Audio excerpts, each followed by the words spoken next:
Bonjour, bonjour, bonjour. Nous sommes au Challenge financier 2025 et nous sommes à l'avant-dernier jour. Aujourd'hui, c'est le jour 20 et nous avons l'honneur de recevoir le coach Vincent Cadjo qui va nous partager quelque chose en 30 minutes sur comment gagner 250 000 francs par semaine avec TikTok. Donc, comme j'ai l'habitude de dire, si vous avez des questions, c'est le moment de préparer les questions pendant qu'il est en train de parler. Soit vous écrivez les questions ou bien, quand ce sera au moment des questions, vous allez ouvrir votre micro pour parler. Mais s'il vous plaît, gardez vos micros fermés pour ne pas être gêné pendant la session. Merci. Monsieur Gadieu, je te laisse la parole. Très bien. Merci beaucoup, Pete, pour l'invitation. Ce que j'aimerais savoir, c'est est-ce que ils ont déjà des comptes TikTok? Est-ce qu'ils font déjà des choses sur TikTok? Est-ce qu'ils vendent déjà sur TikTok ou est-ce que ce sont vraiment des gens qui débutent?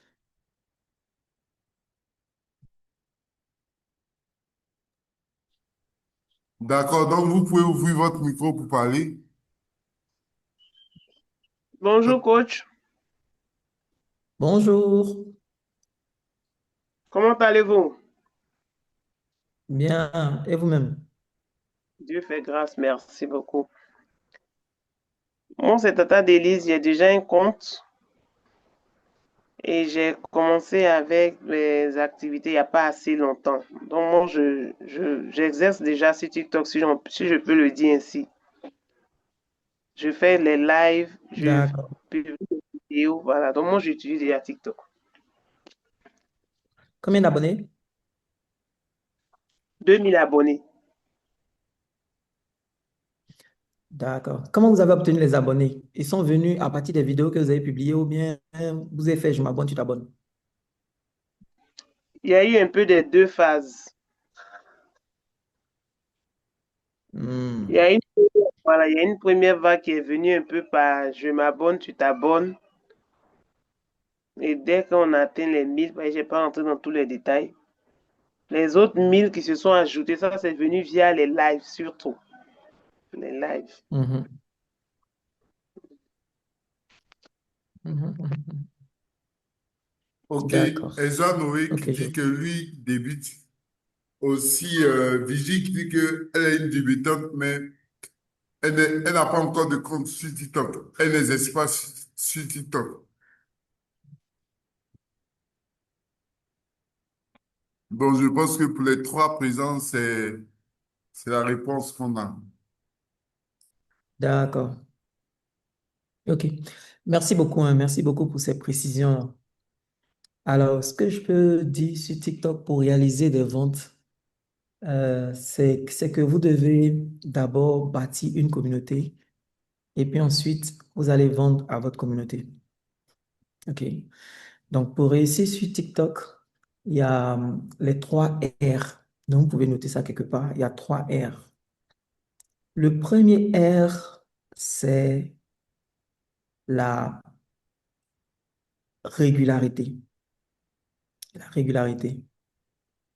Si vous voulez réussir sur TikTok, il faudra être régulier. Et être régulier, ça va supposer de poster entre 5 à 10 fois par jour sur TikTok. Si vous n'arrivez pas à tenir ce rythme de 5 à 10 fois par jour sur TikTok, votre compte risque de ne pas vraiment grandir. Et TikTok récompense vraiment, mais vraiment beaucoup la régularité. Donc ça, c'est le premier R, la régularité. Le deuxième R, c'est la rétention. C'est la rétention. TikTok est une plateforme vidéo. Et ce que TikTok mesure, c'est le temps que les gens passent sur une vidéo. Si vous arrivez à convaincre les gens de passer beaucoup de temps sur vos vidéos, TikTok va rendre ces vidéos-là virales parce que TikTok va estimer que ce sont de très, très bonnes vidéos. Si vous n'arrivez pas à retenir les gens sur vos vidéos, TikTok va considérer que ben, votre vidéo n'est pas bonne. Donc, la rétention, c'est quelque chose de vraiment très important. Et puis, le troisième R, c'est ce qu'on appelle la réaction. TikTok va mesurer les réactions. TikTok va mesurer les réactions des gens sur vos vidéos. OK? Si les gens réagissent beaucoup sur vos vidéos vont devenir virales. S'il n'y a pas beaucoup de réactions sur vos vidéos ne vont pas vraiment devenir virales. Donc, ce sont ces trois R-là qui sont les plus importants. La régularité, la rétention et la réaction. Donc, dans l'aspect rétention, quelque chose que je veux mentionner, c'est votre accroche. Si vous avez une très belle accroche qui permet aux gens de rester sur les 3 premières secondes, vous allez avoir des vidéos qui vont pouvoir mieux marcher. Donc, pour répéter une dernière fois, le secret pour percer sur TikTok, c'est les 3 R. La régularité, la rétention et les réactions. Voilà. Maintenant, si vous faites ça, ça va vous permettre de, de comprendre comment la plateforme fonctionne. Maintenant, pour pouvoir vendre, comme je disais, il faut bâtir une communauté. Si vous vous contentez de faire uniquement des publications de vente sur TikTok, vos vidéos vont rester bloquées à 200 vues, 300 vues, pas plus. Pourquoi? Parce que selon ce que les gens expliquent, hein, lorsque vous publiez votre vidéo, TikTok va partager votre vidéo à un échantillon de 200 à 300 personnes. Et c'est en fonction de la réaction de ces 200 ou 300 premières personnes que TikTok va décider si votre vidéo est virale, donc la montrer à un plus grand nombre de personnes, ou alors arrêter de diffuser votre vidéo parce que, bon, ben, il n'y a pas beaucoup de réactions. Donc, pour que nos vidéos deviennent virales et qu'on puisse vendre, il faut faire 3 types de vidéos. Le premier type de vidéo qu'on a fait, c'est les vidéos qu'on appelle des vidéos de démonstration d'expertise. Ce sont des vidéos dans lesquelles vous allez démontrer que vous êtes un expert dans votre domaine d'activité. Et concrètement, ça signifie quoi, démontrer que vous êtes un expert dans votre domaine d'activité? Ça signifie simplement de donner des conseils aux gens qui vont les aider à améliorer leur vie.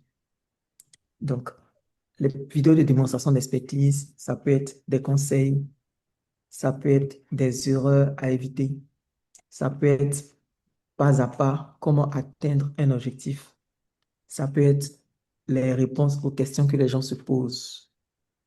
Ça, c'est vraiment le premier type qu'on appelle le contenu de démonstration d'expertise. Ensuite, il y a le contenu qu'on appelle le contenu d'engagement et d'interaction.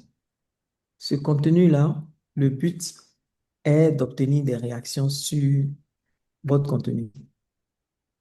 Ça peut être du contenu drôle, ça peut être un sondage, ça peut être une affirmation polarisante, ça peut être une vidéo de motivation, ça peut être une vidéo spirituelle, ça peut être une vidéo de danse. Bref, tout ce que vous pouvez faire qui peut entraîner des réactions, c'est ce qu'on appelle le contenu d'engagement et d'interaction. Et puis, le troisième type de contenu, c'est ce que tout le monde veut, c'est ce qu'on appelle le contenu de vente. Donc ici, c'est du contenu où vous êtes en train de faire la promotion de vos produits et de vos services. Voilà.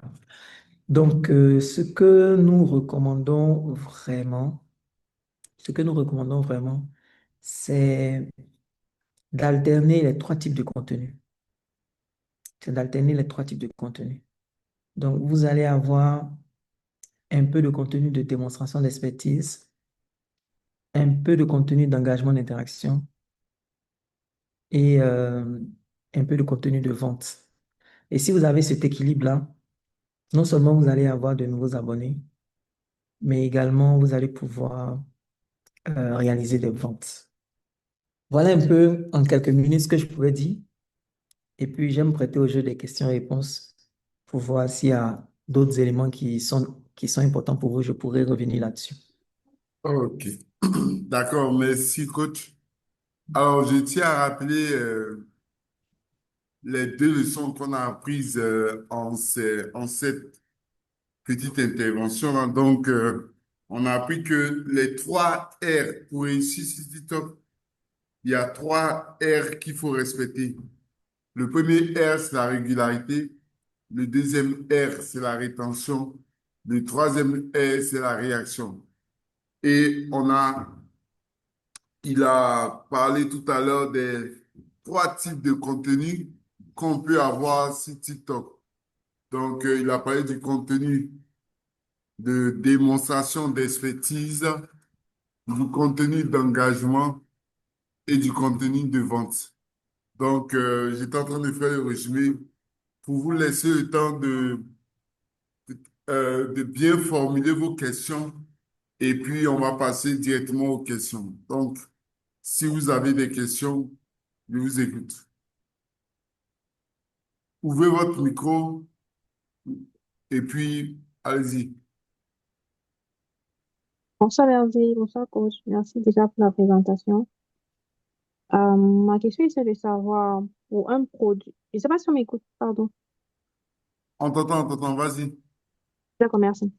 Ma question est de savoir pour un produit de beauté ou alors un produit genre parfum, comment est-ce qu'on peut réussir à faire un contenu d'engagement et d'interaction qui puisse intéresser le public? D'accord. Comment choisir un parfum? Je me dis que on se base sur l'arôme. Je me dis, est-ce que ça me plaît? Est-ce que je suis à Mhm, l'aise avec ça? Est-ce que la saison est appropriée pour utiliser ce type de parfum?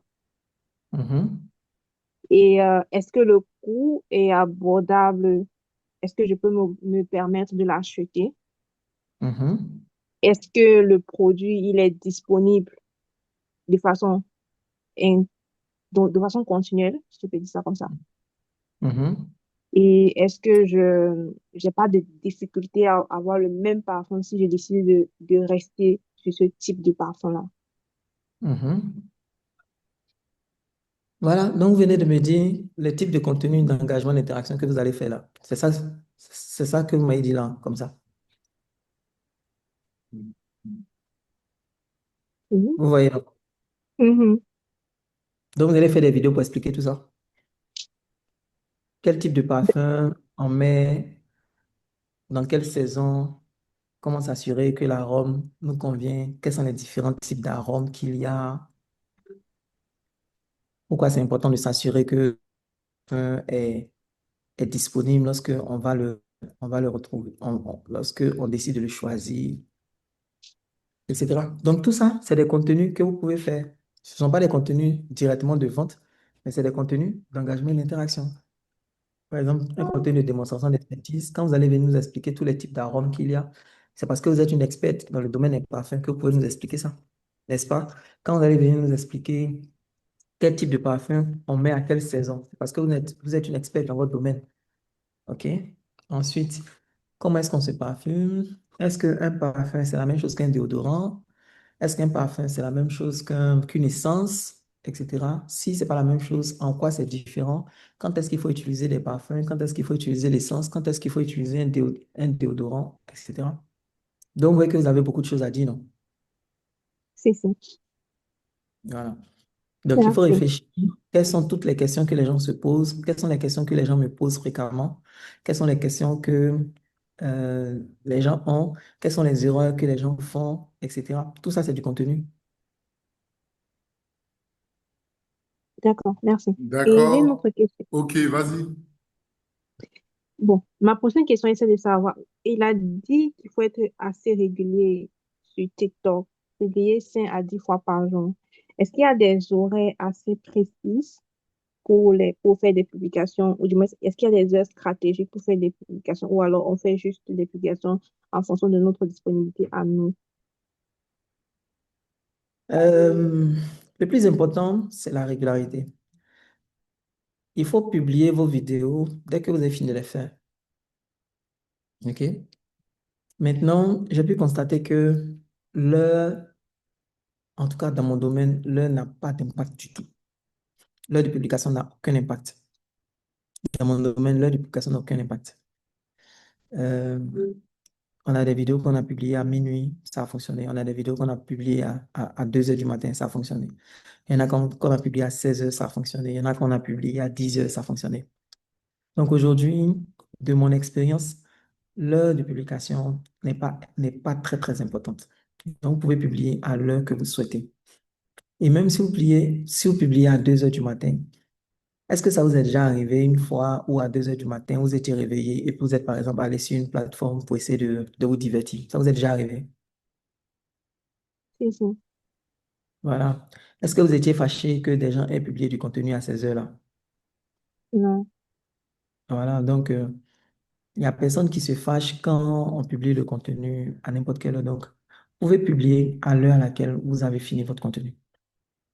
Voilà. Maintenant, il y a cette fameuse métrique-là où on vous dit l'heure à laquelle il y a le plus de followers. Mais beaucoup de gens comprennent très mal cette métrique-là. Cette métrique qui dit l'heure à laquelle il y a le plus de followers, ça ne veut pas dire que c'est l'heure à laquelle il n'y a que des followers. Si vous regardez la courbe là, ça veut dire qu'à toute heure, il y a des followers.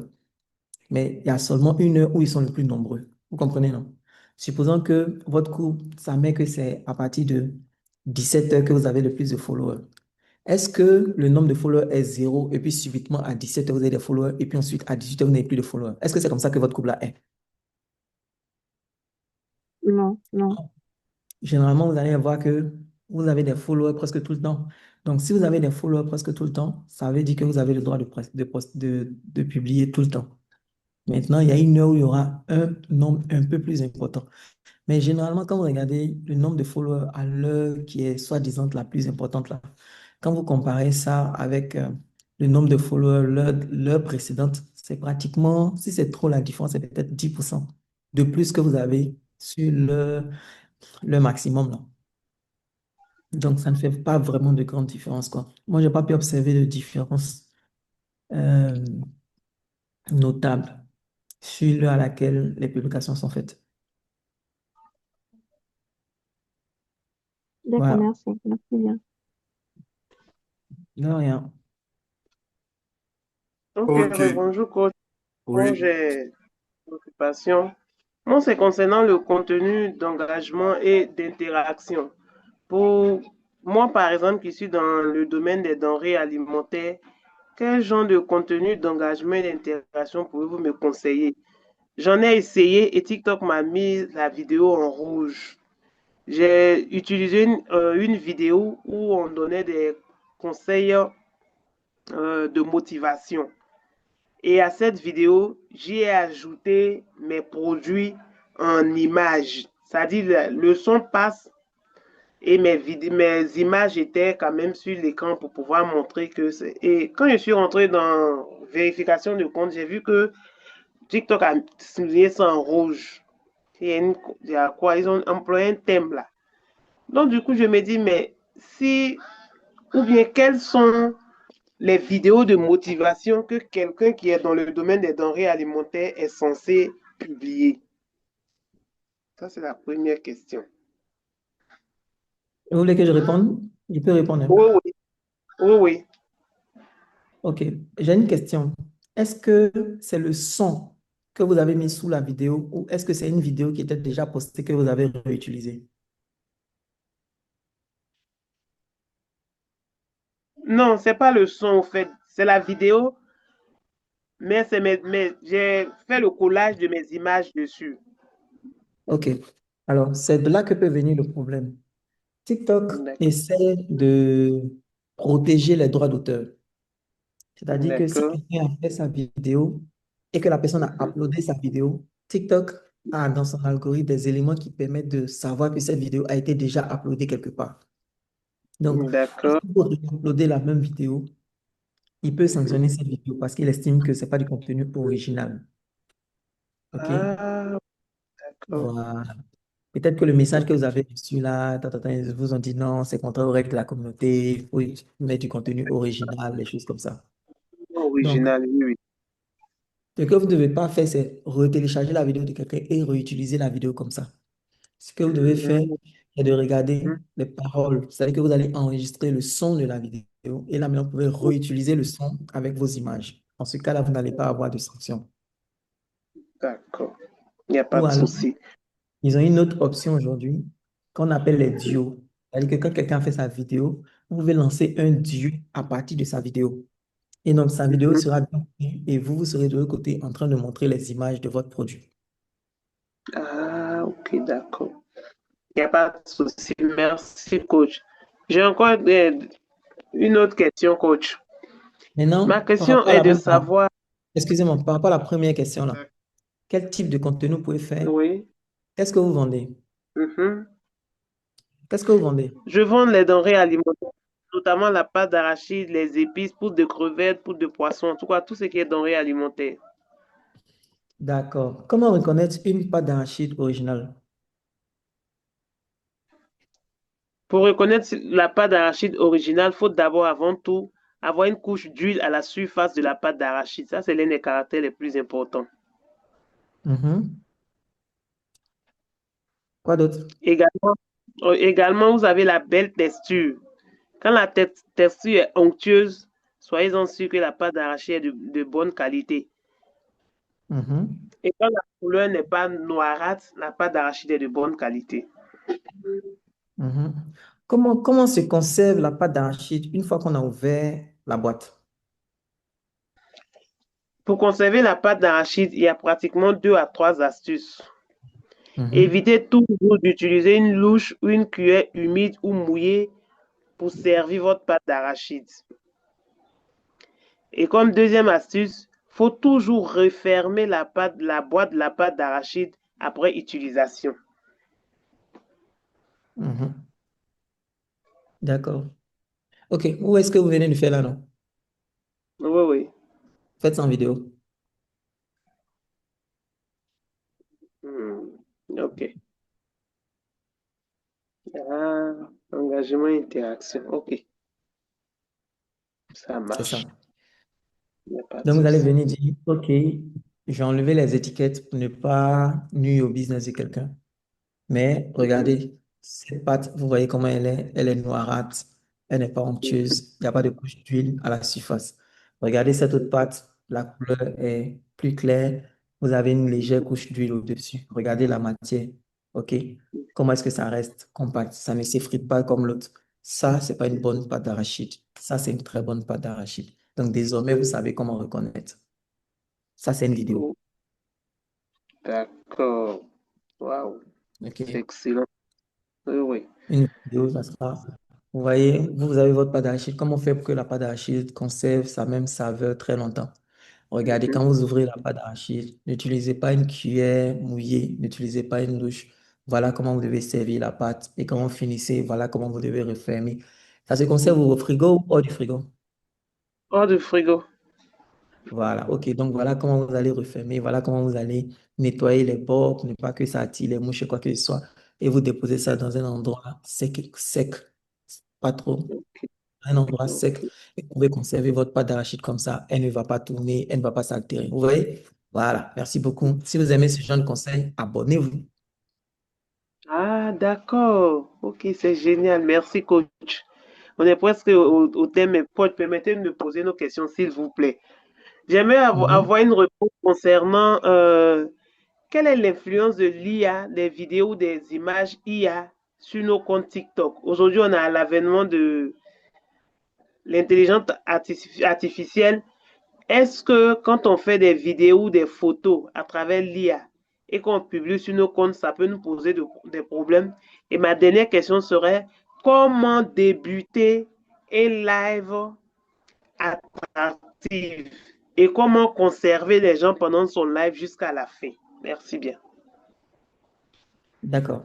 OK. Je vais répondre d'abord à la question sur l'IA et puis ensuite je vais terminer par la question sur les lives.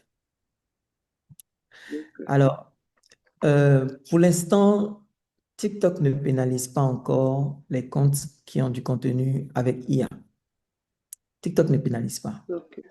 C'est pas TikTok qui pénalise, mais ce sont les individus eux-mêmes qui pénalisent. Ça veut dire quoi? Ça veut dire que les gens, au départ, les contenus avec IA, c'était nouveau. Vous voyez, non? C'était nouveau. Et donc, comme c'était nouveau, ça attirait l'attention des gens. Mais aujourd'hui, ce n'est plus aussi nouveau que ça. Donc, quand les gens voient les vidéos avec IA, très souvent, ça ressemble à du déjà vu. Donc, ce n'est pas très attractif. Et donc, comme ce n'est pas très attractif, les gens n'interagissent plus avec ça. Vous comprenez? Donc, le problème, c'est pas que c'est TikTok qui n'aime pas les contenus avec IA. TikTok aime toujours les contenus avec IA. Le seul problème, c'est que les gens ont fait tellement de visuels, c'est-à-dire que tous les visuels se ressemblent. Tout est même chose. Ça n'attire plus l'attention. C'est devenu monotone. Et quand c'est monotone, les humains eux-mêmes ne réagissent pas là-dessus. Donc, comme les humains ne réagissent pas, finalement, bah, comme les humains ne réagissent pas, finalement, ce type de contenu-là n'a pas beaucoup de visibilité. Et comme ça n'a pas beaucoup de visibilité, ben, les gens n'achètent pas. Vous voyez, les gens ne regardent pas beaucoup ces vidéos. Et donc, c'est une question de l'offre et de la demande. Si les gens regardent vraiment vos vidéos, si les gens regardent vraiment vos vidéos, ça va prendre. Donc, si vous utilisez l'IA et vous êtes vraiment très, très fort dans l'IA, vous maîtrisez vraiment parfaitement l'IA, vous arrivez à faire de très belles vidéos avec l'IA qui sont très, très intéressantes, très attractives. Vous allez voir que vos vidéos avec l'IA vont percer. Mais si malheureusement, euh, si malheureusement vos vidéos avec l'IA ne sont pas si attractives que ça, vous allez voir que, vous allez voir que bon, ben, il y a pas tant que ça de visibilité. OK? Donc, ce n'est pas TikTok même qui va vous sanctionner. C'est juste le fait que ces vidéos-là ne sont plus aussi attractives que ça. Par contre, moi, je connais des gens qui font des vidéos avec l'IA. Ce sont des maîtres de l'IA, ce sont des maîtres du montage vidéo, ce sont des maîtres des effets spéciaux. Donc, ça fait que leurs vidéos sont extrêmement, extrêmement, extrêmement regardées, extrêmement attractives. Ils font énormément de vues avec ces vidéos-là qui ont été montées par l'IA, etc. Vous comprenez? Voilà. Donc, la question, c'est pas est-ce que le problème c'est l'IA? Non, le problème n'est pas l'IA, le problème c'est la créativité. Le problème, c'est la créativité que vous affichez. Si vous affichez une grande créativité, euh, ces vidéos-là ne sont pas sanctionnées.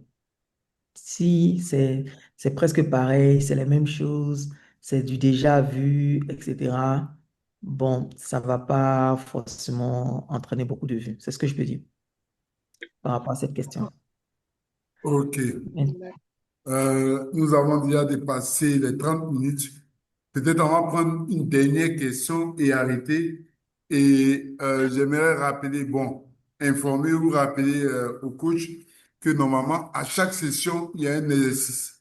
Donc, à la fin de la session, pendant son dernier mot, il va donner en fait un exercice aux apprenants pour qu'ils puissent le partager dans le groupe Facebook, dans le groupe de suivi Facebook. Donc, s'il y a une dernière question, on la prend et puis Coach, on pardon. termine. Oui, Laissez-nous profiter de l'expertise de votre collègue aujourd'hui. Donc, coach, pardonnez, accordez-nous juste quelques minutes encore pour les questions, s'il vous plaît. c'est ce que je dis là. Une dernière OK. question. J'ai une question en suivant à lui, mais je pose une dernière question. Coach, l'objectif de cette formation pour nous, c'est de pouvoir obtenir 250 000 francs la semaine. Coach, Mhm, franchement, moi, j'ai testé, je n'y arrive pas. J'ai mhm, commencé mes lives, la vente à proprement dit sur les réseaux, ça me fait 3 semaines. Et figurez-vous mhm, qu'en 3 semaines, coach, je n'ai plus amassé que, j'ai le montant exact maintenant, 75 000 francs pour les trois mhm, semaines, coach. mhm.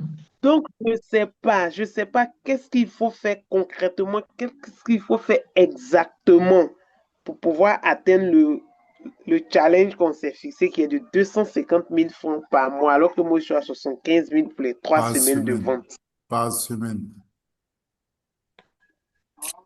À 250 000 par semaine, pardon. D'accord. Alors, bon, je vais répondre peut-être à la dernière question. L'autre question sur les lives, ça sera peut-être une autre fois. Euh, Yeah! S'il vous plaît. Il nous reste bon, d'accord. pratiquement 3 minutes. Il nous reste 4 minutes. Bon, je vais répondre à la dernière question. Ce que je peux dire, c'est une question de perspective. En 3 semaines, vous avez déjà réalisé 75 000 francs. Imaginez que vous aviez pris un magasin dans un marché ou dans un petit marché d'une ville.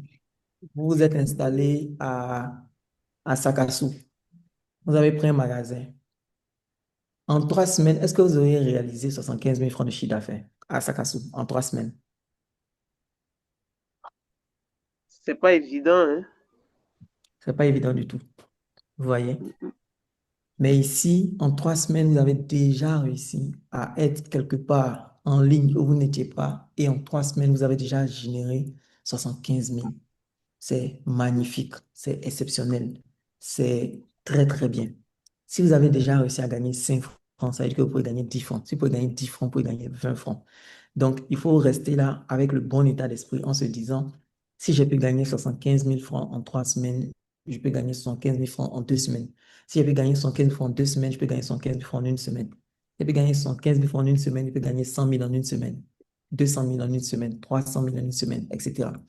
Donc, il ne faut pas être défaitiste, il faut vraiment rester positif en vous disant que euh, ça, comparé à si je devais aller mettre en place une boutique quelque part, c'est beaucoup, beaucoup mieux que ce que j'aurais pu réaliser comme performance. Et donc, vous devez célébrer ça à sa juste valeur et puis ensuite continuer à progresser. Parce que les gens achètent, pour qu'ils achètent, il faut qu'ils vous connaissent, il faut qu'ils vous apprécient et puis, il faut que il vous fasse confiance. En anglais, on dit know, like and trust. C'est-à-dire qu'il faut connaître, apprécier et faire confiance. Vous, en 3 semaines, vous avez des gens qui ont déjà décidé qui vous connaissaient suffisamment, qui vous appréciaient suffisamment et qui vous faisaient confiance au point de vous donner leur argent. C'est très appréciable. OK? Donc, il faut continuer à être présent, il faut continuer à travailler, il faut continuer à faire votre visibilité. C'est très, très bien d'avoir un objectif. Un objectif, il est fait pour être dépassé. Donc, si aujourd'hui vous n'atteignez pas l'objectif, vous devez avoir la motivation suffisante pour aller chercher cet objectif, l'atteindre et le dépasser. Mais ça ne doit pas être un motif de découragement. Parce qu'en 3 semaines, dans n'importe quelle autre activité, imaginez que vous quittez votre pays, vous allez dans n'importe quel pays, vous ouvrez une activité. Est-ce qu'en 3 semaines, vous allez avoir un client? C'est pas sûr, hein. Il y a des activités, les gens ont lancé, c'est après 2 ans, 3 ans qu'ils ont commencé à avoir leur premier client. Donc, avoir des clients, faire de l'argent, faire beaucoup d'argent en un délai très court, c'est très, très bien. Il faut juste persévérer, faire encore plus et vous allez avoir beaucoup plus. Voilà, avant que le temps ne s'épuise totalement, Oui, Pete, je te redonne la parole. d'accord. Donc, je ne sais pas si en 1 minute ou bien en 30 secondes, tu peux donner un exercice avant qu'on ne termine cette session. Alors, l'exercice que Un exercice à faire, oui. L'exercice à faire, ce que je peux leur donner, c'est de recenser les 10 questions que les gens se posent le plus concernant le produit ou service qu'ils sont en train de commercialiser. Quelles sont les 10 questions que les gens se posent le plus? Et ils n'ont qu'à recenser ces 10 questions et qu'ils fassent une vidéo pour répondre à chaque question que les gens se posent. Voilà. OK. Donc, recenser les 10 questions que les gens se posent le plus sur votre produit et faire une vidéo par question pour répondre à ces questions. Voilà. Donc, on dit merci à VK qui a ménagé aucun effort pour être présent. On avait 30 minutes pour ce live. On a même dépassé les 30 minutes. Voilà, je pense que on va se dire au revoir et on se voit demain à midi pour le dernier jour, le 21e jour. Au revoir et Au portez-vous bien. revoir. Merci. Bye Merci bye. infiniment. Merci à